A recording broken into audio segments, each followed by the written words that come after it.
Okay, so this is the section 7.3, addition and subtraction of your identity notes, otherwise known as the sum and difference of your trig identities. And oftentimes it's necessary to find the exact value of an angle that's not necessarily one of our reference angles that we know. Just as a reminder here, say for example we're taking the cosine of some angle plus another angle. That will never be simply just the cosine of x plus the cosine of y. We have these four identities in order to find the cosine or sine of the sum or difference. You see you have the sine of the sum of two angles is equal to the sine of x times cosine y plus cosine x times sine of y. Then you have the difference, and we see that kind of mirrored here as well, just with the subtraction symbol instead of addition. The cosine of the sum of two angles is cosine x times cosine y minus sine x sine y. And then the difference of those two angles, the cosine, is cosine x cosine y plus sine x sine y. It's not really vital that you memorize these. They're on your reference chart. You just need to be able to identify the applicable formula or identity to use in order to solve these. So if we look at the example, I want to find the exact value of 15 degrees. Well, 15 degrees is not one of my reference angles, but I do have the ability to find 15 degrees using either the sum of two of my reference angles or the difference of two of them. Just as a quick refresher, if you remember, we have these reference angles. We have 30 degree, 60 degree, and 45 degree special right triangles that we've talked about in our unit circle. And then the corresponding angles in the unit circle that relate back to these 30 degree reference angles would be 150 degrees, 210 degrees, 330 degrees. Each of these has a 30 degree reference angle. And in similar fashion we have 120 for the 60, 240, and 300. And 45 we have 135, 225, and 315. So if you write these out on your paper, it becomes a slightly easier task because I'm looking for the cosine of 15 degrees, and I can take literally any combination of these that I can get either the summation to be 15, which we'll see is rather difficult, or the difference to be 15. And I'm going to go with 45 and 30. So if I take 45 degrees, we'll say the cosine of 45 degrees minus 30 degrees. So your net result here then is a cosine of 15. So I've elected to use my difference formula for cosine, which I see right here. So I'll write the formula down. Cosine of x minus y equals cosine of x times the cosine of y plus the sine of x times the sine of y. Now when I begin to substitute in the values, I have the cosine of 45 minus 30 equals the cosine of 45 degrees times the cosine of 30 degrees plus the sine of 45 times the sine of 30. So all I've done is entered in my information in the formula. Now if I go back to my unit circle and think about the relationships here, I get some pretty easy values. I'll just draw a quick picture here. If this is my unit circle, you can refer back to your reference chart. And I have these angles.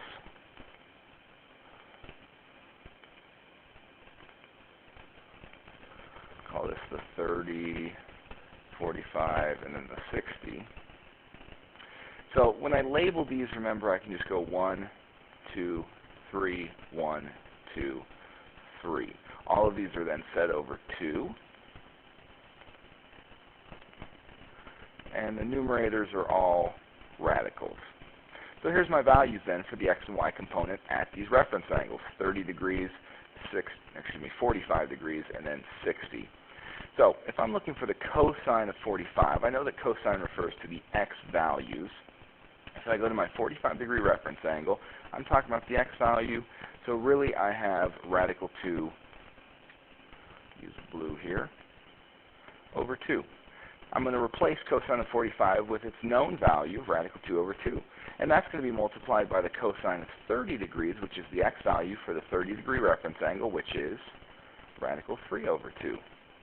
And then to that I'm going to add the sine of 45. Sine is now my y value of the component. 45 degree sine is again still radical 2 over 2. And then the sine of 30 degrees, so I go to my 30-degree reference over to the y, and that would be radical 1 over 2, which is simply just 1/2. And now I do a little multiplication here, and I've got radical 2 times radical 3, which is radical 6, over 2 and 2 is 4, plus radical 2 times 1 is radical 2, over 2 times 2, which is 4. Notice I have the common denominator here, so this can simply be combined to radical 6 plus radical 2 over 4. So many of you are probably going to find this a little bit easier because we're more so just plugging into a formula. So let's go down and try the next example. So I'm looking at the sine of 105. So again, I could either use a sum formula, perhaps a difference.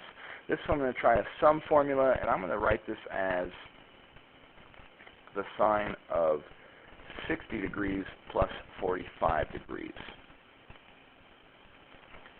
So my formula again for the sum of sine is going to be the sine of x times the cosine of y plus the cosine of x times the sine of y.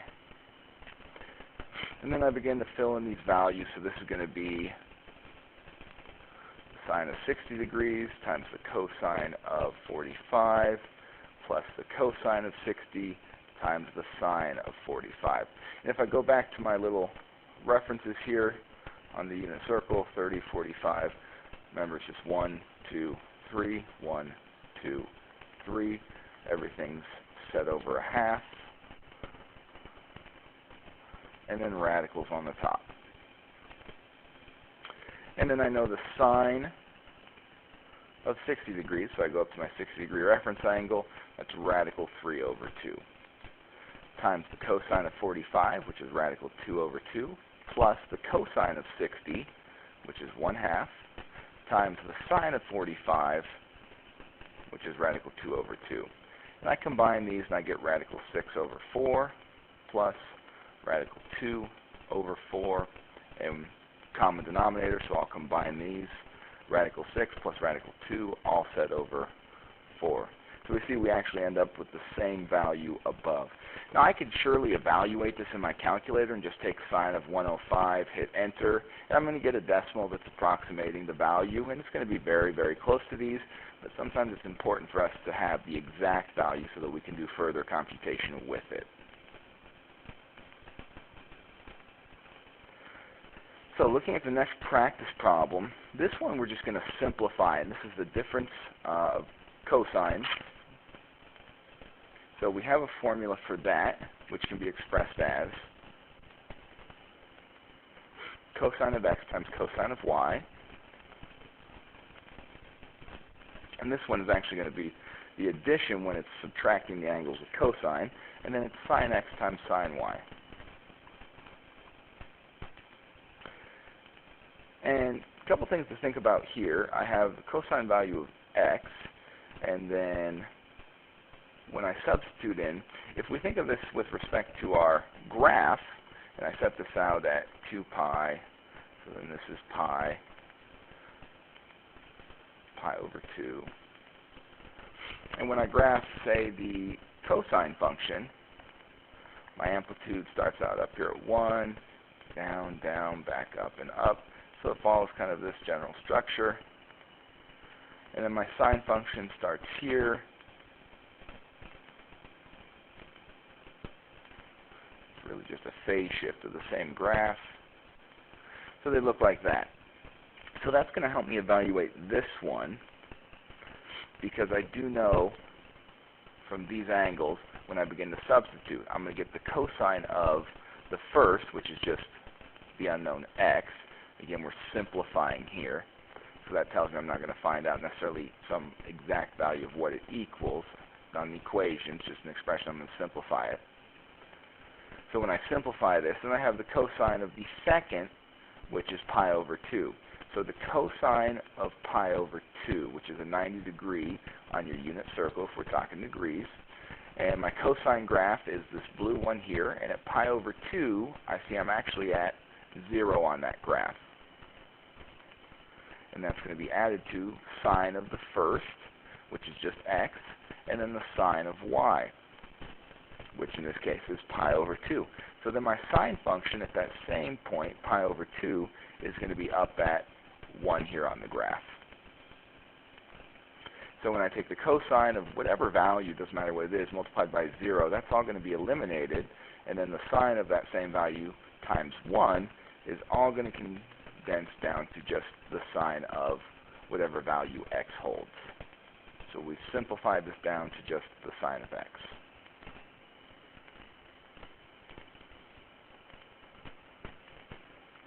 Now in this statement, it's the same concept, but we are now asked to prove. So we do something in a similar fashion. I'm going to go ahead and write these out. This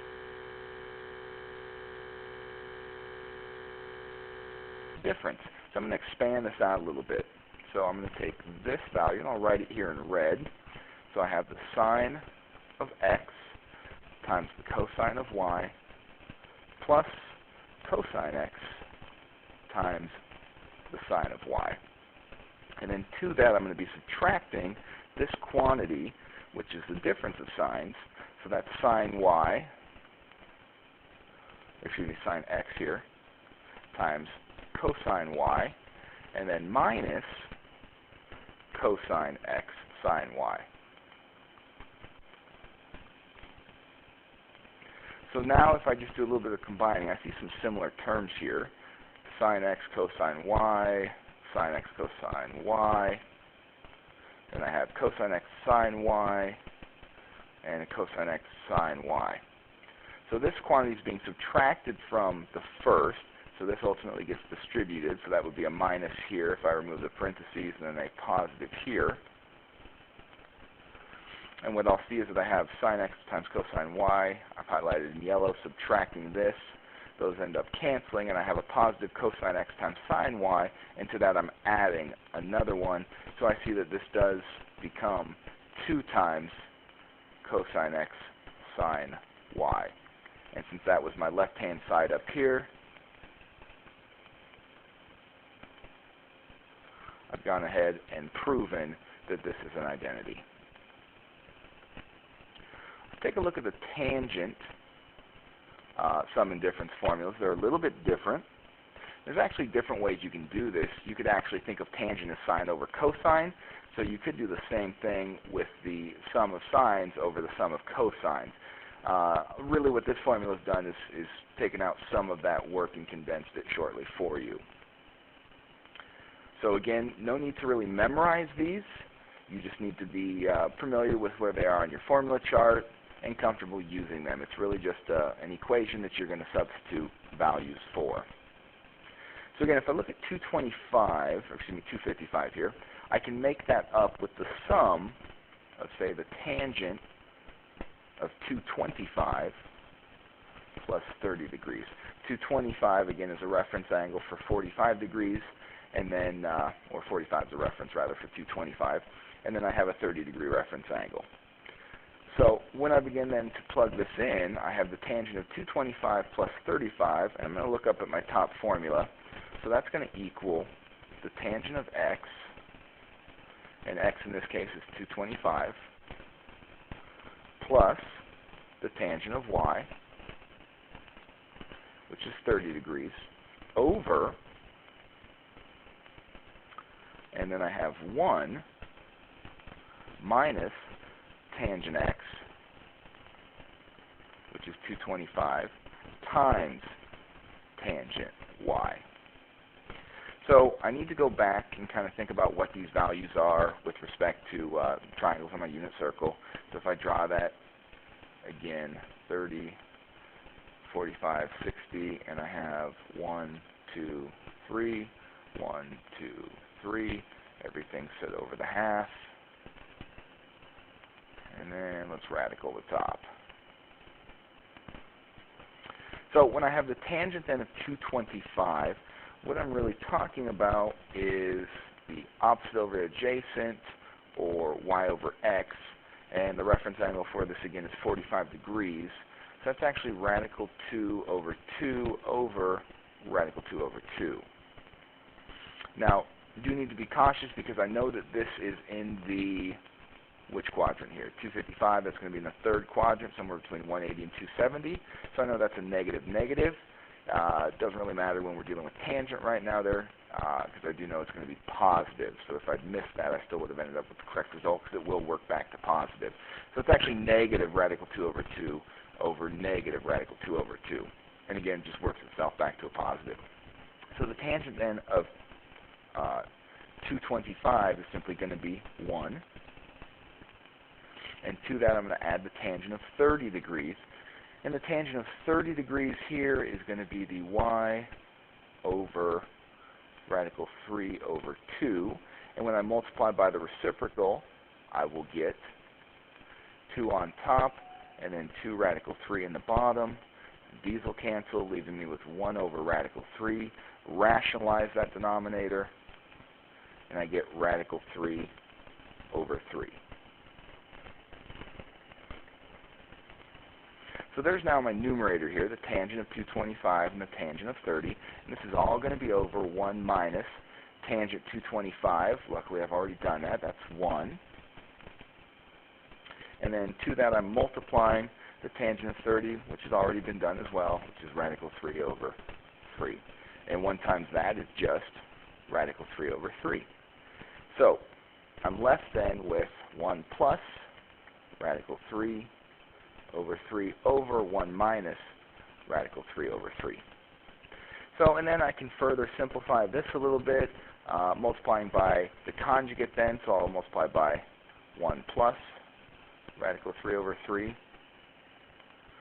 and that's going to help remove the radical from the denominator here. When I multiply this out, I have to essentially FOIL out first, outside, inside, last. And what I'll get is I will get on top 9 plus 6 radical 3 plus 3.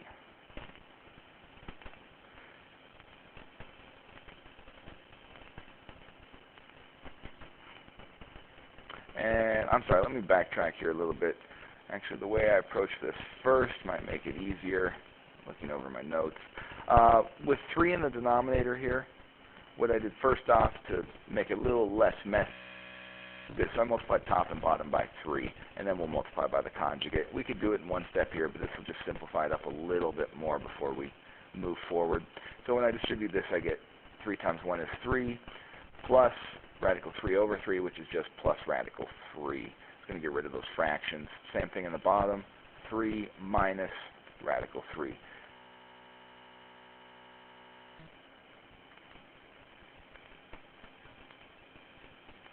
And all that step did was it removed the fractions out.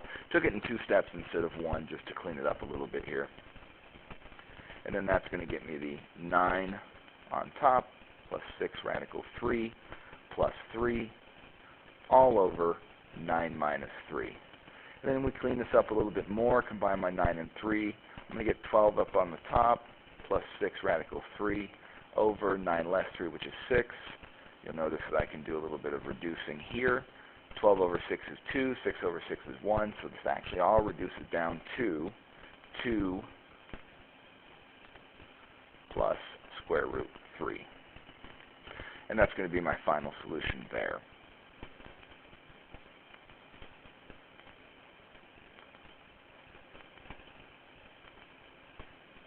Okay, just a couple more examples here, and then we'll proceed further.